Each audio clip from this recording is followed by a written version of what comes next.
Hi 15,000 കിട്ടാവുന്ന best ഫോണുകളിൽ ഒന്നാണ് റിയൽമി 7. നമുക്കറിയാം, നമ്മൾ 15,000 ഫോൺ താഴെയുള്ള ഫോണുകളുടെ വീഡിയോ ഒക്കെ ചെയ്ത് പറഞ്ഞിരുന്നു റിയൽമി 7 ഒരു ഡീസൻ്റായ ഓപ്ഷനാണെന്ന്. റിയൽമി 7ൻ്റെ ഒരു unboxing and initial impression video ആണ്. കൂടുതലായിട്ട് ഇതിൻ്റെ ക്യാമറ പെർഫോമൻസും ഗെയിമിംഗ് പെർഫോമൻസും ഒക്കെ നമുക്ക് വരും ദിവസങ്ങളിൽ നോക്കാം. ഇന്നെന്തായാലും നമുക്ക് ഇതിൻ്റെ ഒരു അൺബോക്സിംഗ് ആൻഡ് ഇനീഷ്യൽ ഇംപ്രഷൻ നോക്കാം. അതിനിടയ്ക്ക് ഒരു കാര്യം കൂടി, ഇന്ന് റെഡ്മി 9i എന്ന് പറയുന്ന ഒരു ഫോൺ റെഡ്മി ലോഞ്ച് ചെയ്തിട്ടുണ്ട്. 8,200 രൂപയ്ക്ക് എന്തായാലും ഒരു ബെസ്റ്റ് ഫോണായിട്ടാണ് എനിക്ക് തോന്നിയത്.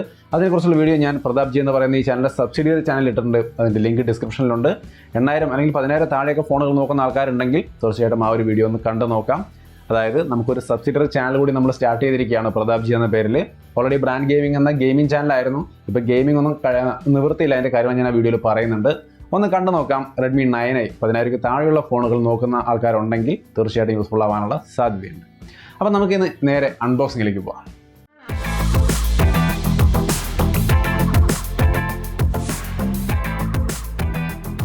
അപ്പോൾ ഇതാണ് റിയൽമി 7ൻ്റെ ബോക്സ്. സൽമാൻ ഖാനൊക്കെ ഫ്രണ്ടിൽ തന്നെ നിൽക്കുന്നുണ്ട്.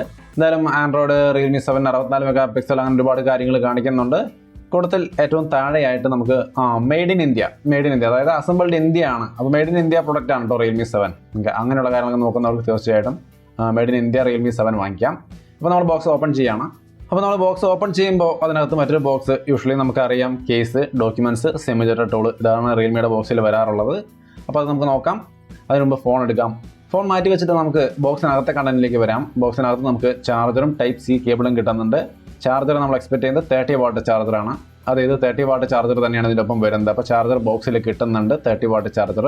അതുപോലെ ടൈപ്പ് സി കേബിളും ഇതിൻ്റെ ഒപ്പം വരുന്നുണ്ട്. ബോക്സ് നമുക്കറിയാം, ബോക്സിനകത്ത് എന്തൊക്കെയുള്ളതെന്ന് നിങ്ങൾക്കിവിടെ കാണാം. ഡോക്യുമെൻറ്റേഷൻ, പിന്നെ ഈ കേസ് അത്യാവശ്യം നല്ല സ്ട്രോങ് ആയ കേസാണ് കേട്ടോ. നിങ്ങൾക്കിവിടെ കാണാം. റിയൽമി പൊതുവെ സ്ട്രോങ് ആയ കേസ് തന്നെയാണ് തരാറ്. ക്യാമറ എഡ്ജൊക്കെ കയറി നിൽക്കുന്ന തരത്തിൽ സ്ട്രോങ് ആയത്. നമുക്കതിലേക്ക് വരാം, അത് അപ്ലൈ ചെയ്ത് നോക്കാം. അപ്പോൾ ഇതാണ് നമ്മുടെ റിയൽമി 7. എന്തായാലും ആ പതിവ് ഡിസൈനിൽ നിന്ന് കുറച്ച് വ്യത്യസ്തമായിട്ടുണ്ട്. ഇത്തിരി വലിയൊരു ക്യാമറ കട്ടൊക്കെ കൊടുത്തിട്ടുണ്ട്. പക്ഷേ അത് ഏറെക്കുറെ ആ ഒരു ലുക്ക് തന്നെയാണ്. എങ്കിലും റിയർ സൈഡിൽ ഓവറോൾ ഒരു സ്ട്രിപ്പൊക്കെ ആയിട്ട് ഇത്തിരി ഒരു ലുക്കൊക്കെ ഉണ്ട്.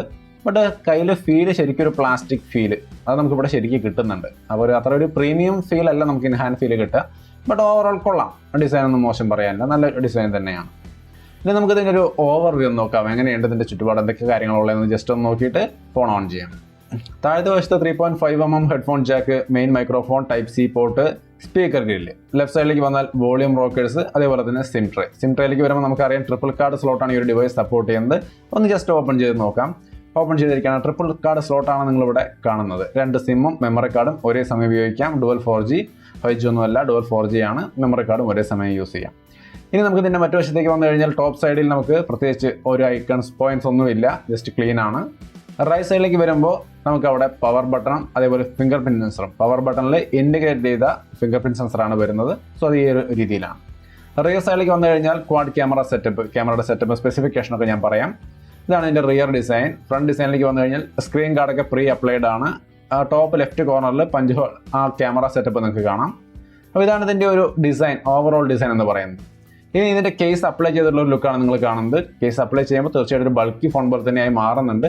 ബട്ട് എങ്കിലും ക്യാമറയുടെ എഡ്ജിലേക്ക് ഏകദേശം മുട്ടി നിൽക്കുന്ന തരത്തിലൊരു അത്യാവശ്യം ആ ക്യാമറയ്ക്ക് ഒരു പ്രൊട്ടക്ഷൻ കൊടുക്കുന്ന തരത്തിലുള്ള കേസാണ്. ഫ്രണ്ടിലേക്ക് നല്ലോണം കയറി നിൽക്കുന്നുണ്ട്. സോ ഇത്തിരി പ്രൊട്ടക്റ്റീവായ നല്ല കേസ് തന്നെയാണ് ഇതിൻ്റെ ഒപ്പം വരുന്നത്. ഫോൺ ഓൺ ചെയ്യാം. ഇനി സെറ്റപ്പ് ചെയ്തെടുക്കുന്നതിനിടയ്ക്ക് ഞാൻ ഇതിൻ്റെ പ്രധാനപ്പെട്ട കുറച്ച് സ്പെസിഫിക്കേഷൻസ് ഒന്ന് പറയാം, ഒന്ന് കണ്ടു നോക്കാം. സ്പെസിഫിക്കേഷനിലേക്ക് വരുമ്പോൾ Realme 7 price 6GB Ram 64GB സ്റ്റോറേജിന് 15,000 രൂപയാണ് വരുന്നത്. 8GB റാം 128GB സ്റ്റോറേജിന് 18,000 രൂപയാണ്.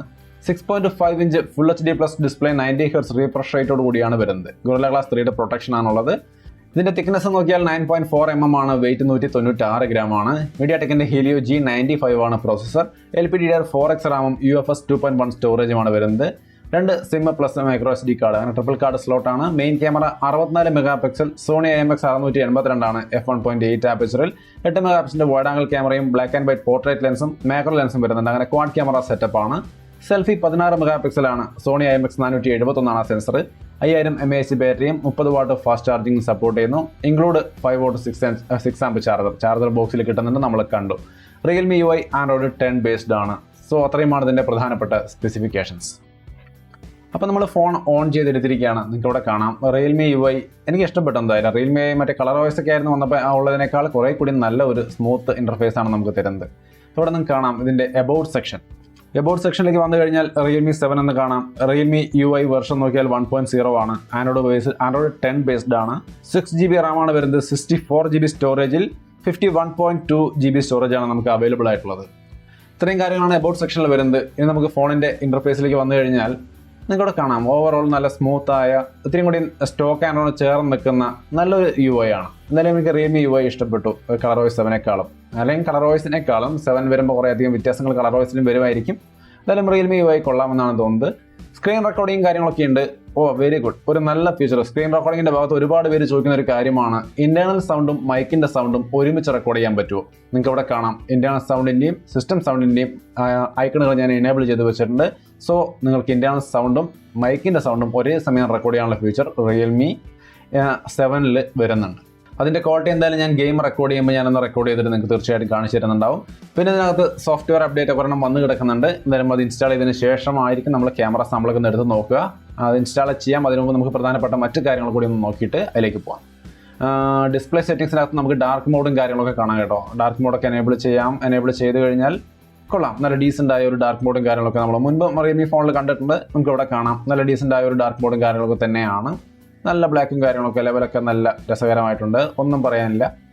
കൺട്രോൾ സെൻറ്ററൊക്കെ നോക്കിയാലും ഓക്കെ, നല്ല രീതിയിൽ തന്നെ നല്ല ബ്ലാക്ക് കൊടുത്തിട്ടുണ്ട്. ക്ലോക്ക് താഴേക്ക് ഇതിൽ ഇറങ്ങിയിട്ടാണ് കൺട്രോൾ ഐറ്റംസ്. ഡിസ്പ്ലേയുടെ ബാക്കിയുള്ള കാര്യങ്ങളൊക്കെ നോക്കി കഴിഞ്ഞാൽ 90 Hz റിഫ്രഷ് റേറ്റ് നിങ്ങൾക്ക് ഇവിടെ കാണാം. ഓട്ടോ മോഡുണ്ട്, അതേപോലെ തന്നെ 90 Hz ഉണ്ട്, 60 Hz ഉണ്ട്. നിങ്ങൾക്ക് ഇഷ്ടമുള്ളത് സെലക്ട് ചെയ്തിടാം. ഞാനിപ്പോൾ ഇതിന് ഈ ഒരു സമയത്ത് 90 Hz ആണ് കൊടുക്കുന്നത്. സാർ വാല്യൂ നോക്കി കഴിഞ്ഞാൽ 0.990 സാർ വാല്യൂ ലിമിറ്റിനകത്ത് തന്നെയാണ് വരുന്നത്. ക്യാമറ ടു APIയുടെ ലെവലൊക്കെ നോക്കിക്കഴിഞ്ഞാൽ ലെവൽ 3 ആണ്. സോ ഫുള്ളി സപ്പോർട്ട് ചെയ്യുന്നുണ്ട് ക്യാമറ ടു API. അതേപോലെ തന്നെ DRM ലൈസൻസ് കൂടി നമുക്കൊന്ന് നോക്കാം. DRM ഇതിൽ ഞാൻ ഇൻസ്റ്റാൾ ചെയ്തിട്ടുണ്ട്. നിങ്ങൾക്ക് ഇവിടെ കാണാം DRMൻ്റെ ലൈസൻസ് L1 തന്നെയാണ്. സോ നെറ്റ്ഫ്ലിക്സ്, ആമസോൺ പോലുള്ള പ്രൈം സർവീസുകളിൽ നിന്നൊക്കെ നമുക്ക് HD തന്നെ കണ്ടന്റുകൾ സ്ട്രീം ചെയ്ത് കാണാൻ സാധിക്കും. ഫിംഗർ പ്രിന്റ് സെൻസറിൻ്റെ ഒരു പെർഫോമൻസ് ആണ് നിങ്ങൾ കാണുന്നത്.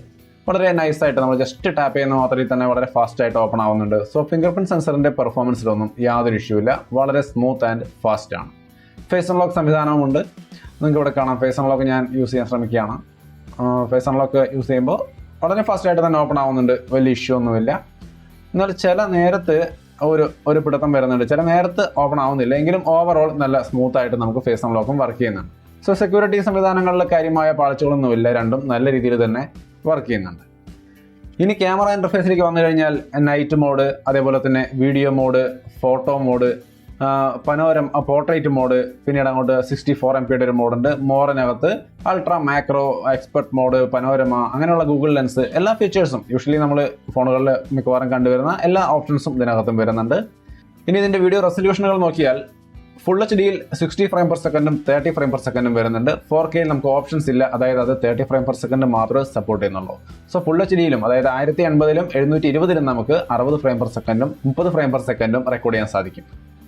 ഇനി ഇതിൻ്റെ ഫോട്ടോ ഒക്കെ നോക്കി കഴിഞ്ഞാൽ സെക്ഷൻ നോക്കിയാൽ ഒരുപാട് ഓപ്ഷൻസ്, കളർ, അതേപോലെ കളർ ബൂസ്റ്റിങ്ങിനുള്ള ഓപ്ഷൻ, HDR, ലൈറ്റ്, എല്ലാ സംഭവങ്ങളും കാണാം. അതുപോലെ സൂം ചെയ്യാനുള്ള ബട്ടൺ നമുക്ക് നടുവിൽ കാണാം, അത് ടാപ്പ് ചെയ്തുകൊണ്ട് സൂം ചെയ്യാം. ഇനി നമുക്ക് സെൽഫി ക്യാമറയുടെ കാര്യത്തിലേക്ക് വന്നു കഴിഞ്ഞാൽ ഇതാണ് ക്യാമറ ഇൻ്റർഫേസ്. യൂഷ്വലി കാണുന്ന എല്ലാ ഫീച്ചേഴ്സും ഇതിനകത്തുണ്ട്. നമുക്കൊരു ഇമേജ് ഒന്ന് ക്ലിക്ക് ചെയ്ത് നോക്കാം. ജസ്റ്റ് ഞാൻ ക്ലിക്ക് ചെയ്യുകയാണ്. എൻ്റെ ടീഷർട്ടൊക്കെ ഒത്തിരി ബ്ലോൺ ഔട്ടായി പോയ പോലെയാണ് ഇതിൽ കാണുന്നത്. എനിക്ക് തോന്നുന്നു ഇമേജ് എടുത്തു കഴിയുമ്പോൾ പ്രോസസ്സ് ചെയ്തിട്ട് നല്ല റിസൾട്ട് തരുമെന്നായിരിക്കും. ഇല്ല, പ്രോസസ്സ് ചെയ്തതിന് ശേഷം ഇത് തന്നെ അവസ്ഥ. സാധാരണ നമ്മൾ ഇങ്ങനെ വൈറ്റ് ഷർട്ട് വരുമ്പോൾ ബ്ലോൺ ഔട്ട് ആവാനുള്ള സാധ്യതയാണ്, പക്ഷേ ഇത് കംപ്ലീറ്റ് ബ്ലോൺ ഔട്ട് ആയിരിക്കണം, ഒന്നും തന്നെ കാണാൻ പറ്റുന്നില്ല. സോ ക്യാമറയുടെ കാര്യം ഇച്ചിരി ബുദ്ധിമുട്ടാണെന്ന് തോന്നുന്നു. ഇനി മെയിൻ ക്യാമറയിൽ നമുക്ക് സൂമിംഗ് ഒക്കെ ഉണ്ട്. അതിൻ്റെയൊക്കെ ഡിജിറ്റൽ സൂമാണ്, അതുകൊണ്ട് പ്രത്യേകിച്ച് ഞാനൊന്നും പറയുന്നില്ല. നമുക്ക് കുറച്ച് ക്യാമറ സാമ്പിളൊന്ന് കണ്ടു നോക്കാം. ഇതുപോലെ തന്നെ എല്ലാം ബ്ലോൺ ഔട്ടായി പോകുന്നുണ്ടോ എന്നുള്ള കാര്യം നമുക്കൊന്ന് ചെക്ക് ചെയ്യാം. അപ്പോൾ ഇതാണ് നമ്മൾ ആ എടുത്ത ഇമേജ് എന്ന് പറയുന്നത്. കംപ്ലീറ്റ് ബ്ലോൺ ഔട്ടാണ്, പ്രത്യേകിച്ച് ഒന്നും അവിടെ നമുക്ക് കാണാനായിട്ടില്ല. സോ സെൽഫി ക്യാമറ ലൈറ്റിനെ നല്ല രീതിയിൽ കൺട്രോൾ ചെയ്യാൻ പറ്റാത്തൊരു ക്യാമറയാണെന്ന് തോന്നുന്നു. എന്നാൽ പുറത്തേക്ക് ഇറങ്ങിയിട്ടുള്ള ഷോട്ടുകളാണ് നിങ്ങളിപ്പോൾ കാണുന്നത്. ഞാനത് വീടിനകത്ത് തന്നെയായിരുന്നു. അപ്പോൾ അത്യാവശ്യം ഒരു കൺട്രോൾഡ് ആയ ലൈറ്റിംഗ് സിറ്റുവേഷൻ ആണെങ്കിൽ ഈ രീതിയിൽ നല്ല ക്വാളിറ്റിയുള്ള സെൽഫി ഇമേജുകൾ കിട്ടുന്നുണ്ട്. ടീഷർട്ടൊന്നും ബ്ലോൺ ഔട്ട് ആവുന്നില്ല. ഇവിടെ ഹാർഷ് ലൈറ്റ് ഒന്നുമില്ല. ഞാൻ ഡ്രസ് വർക്കിൻ്റെ അടിയിലാണ്. പുറത്തൊക്കെ നല്ല ലൈറ്റ് ഉണ്ടെങ്കിലും ഇവിടെ നമുക്ക് നല്ലൊരു ക്വാളിറ്റിയുള്ള ഇമേജുകളാണ് കിട്ടുന്നത്. പോർട്രേറ്റ് മോഡ് എടുക്കുമ്പോഴും നല്ല ഡീസൻ്റായ ഇമേജുകൾ തന്നെയാണ്. വലിയ പ്രശ്നമൊന്നും കാണാനില്ല. എന്തായാലും ഒരു തുടക്കം നമ്മൾ കിട്ടിയിട്ടുള്ള ഫോൺ, അതുകൊണ്ട് തന്നെ ഇവിടെ നമ്മൾ ക്രിട്ടിസൈസ് ഒന്നും ചെയ്യുന്നില്ല. അതിന് മാത്രമുള്ള പ്രശ്നമൊന്നും കാണാനില്ല. ഡീസൻ്റായിട്ട് എൻ്റെ ടീഷർട്ടും കാര്യങ്ങളൊക്കെ ക്യാപ്ചർ ചെയ്യുന്നുണ്ട്.